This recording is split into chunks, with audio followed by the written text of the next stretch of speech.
सुनेत्रा पवार यांच्या उपमुख्यमंत्री पदाच्या नियुक्तीनंतर त्यांच्या आजूबाजूला वाढलेल्या राजकीय हालचालींबाबत मनोज जरांगे पाटील यांनी शंका व्यक्त केली. त्यांनी थेट नाव न घेता सत्तेभोवती फिरणाऱ्या संधिसाधू लोकांपासून सावध राहण्याचा इशारा दिला.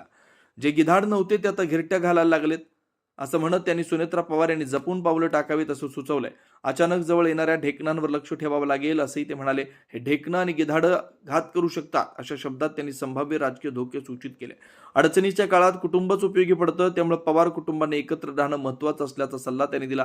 काही परिस्थितीमुळे सुनेत्रा पवार यांनी तातडीनं पद स्वीकारलं असावा असा अंदाज त्यांनी व्यक्त केला. त्या गोष्टीला उशीर होतोय की नाही होत, कारण राजकीय डावपेच हे नाही सांगू शकत आपण. आपल्याला त्या ज्यातल्या गोष्टीतलं आपल्याला माहिती नाही त्याबद्दल आपण बोलू पण नाही.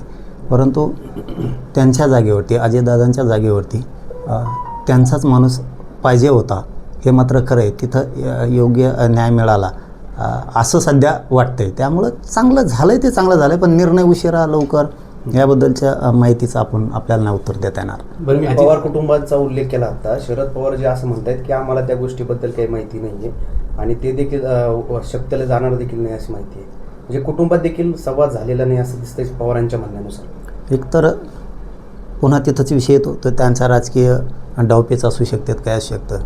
परंतु आताची घडी अशी आहे आता, म्हणजे त्या ताई साहेबांसाठी की सुनेत्रा ताई साहेबांसाठी की सगळ्यांना मिळून मिसळून घेऊन चालणं त्यांच्यावरती ती जबाबदारी आहे. कारण त्याचंसुद्धा आता त्यांना लक्ष ठेवावं लागणार आहे की आपले सगळा परिवार, आपलं राज्यातले सगळे कार्यकर्ते याच्यात छक्केपंजे खेळणारे खूप येणार आहेत आता.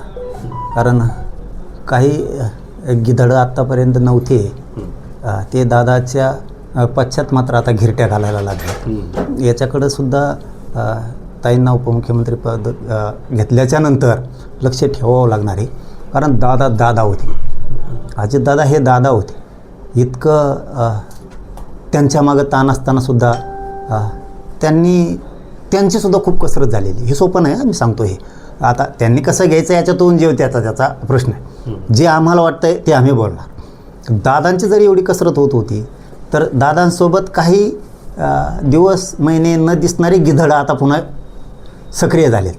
म्हणजे हे गिधडं असे येतं, एक दोनच आहेत, जास्त नाहीत. त्यांचा तो पक्षाचा विषय त्यांनी बघितला पाहिजे. पण जे वाटतंय ते आपण बोलणारच. की ते पूर्वी असं होतं बघा, वाड्या असायचा पूर्वी आणि त्या वाड्यात ढेकणं असायचे आणि ज्या घरानं मोठं केलं त्या ढेकणाचं काम असायचं त्याच घरातल्या माणसाला चावायचं, रक्त प्यायचं. असे काही गिधडं येतं, काही ढेकणं येतं तिथं आसपास. त्यांच्यावर मात्र लक्ष ठेवलं पाहिजे. त्यांची बोलण्याची पद्धत वेगळी असती. हे ताई साहेबांसाठी आता आपण उपमुख्यमंत्री होत आहे, आपल्याला दादाचा वारसा चालवायचा आहे, पवार परिवाराचा वारसा चालवायचा आहे, राज्यातली काटेकोरपणानं प्रशासनावर लक्ष ठेवायचं आहे तुम्हाला. त्याच्यासाठी हे फक्त आमचं सांगणं आहे, ऐका म्हणत नाहीत आम्ही, सल्लाफल्लासुद्धा नाही. पण हे ढेकणं जे जमलेत ना आत्ता अचानक, यांच्यावर लक्ष ठेवावं लागणार आहे. कारण शेवटी उपमुख्यमंत्री झाल्याच्या नंतर सुनेत्रा ताई साहेब, तुम्ही एक लक्षात घ्या, तुम्ही मराठवाड्याची लेख आहेत आणि तुम्ही पश्चिम महाराष्ट्रातली सून आहेत. दोन्हीकडेही तुम्हाला राजकीय वारसा आहे. माहेरकडं पण आहे, मराठवाड्याचे तुम्ही लेख आहेत, इकडं पण आहे आणि तिकडं सासरला गेल्याच्या नंतरसुद्धा तुम्हाला राजकीय वारसा आहे.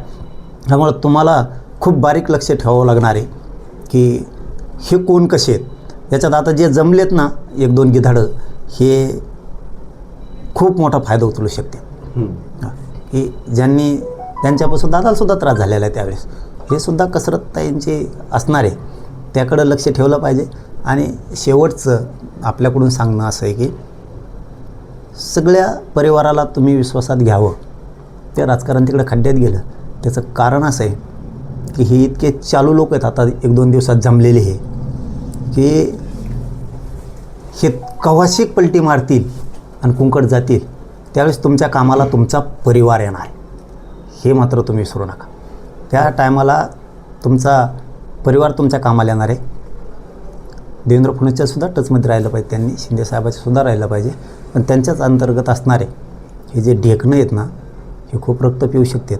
त्यामुळं सावध राहावं, त्यांनी गैरफायदा उचलू नये तुमचा आणि तुम्ही मुरब्बी बनावं. कारण आता तुम्ही स्वीकारलेच उपमुख्यमंत्रीपद, तर दादासारखं कणखर बनावं लागणार आहे. कारण तुम्ही दादाच्या पत्नी आहात. तुम्हाला ते दाखवून द्यावं लागणार आहे. मी सुद्धा पवार घराण्याची हे सिद्ध करावं लागणार आहे. नसता हे गोड बोलून, हे जे गिधडं आता अचानक जमलेत ना, हे गोड बोलून खूप काही वेगळं पाऊल उचलू शकतात. तुम्ही पाहत आहात विस्टा न्यूज मराठी.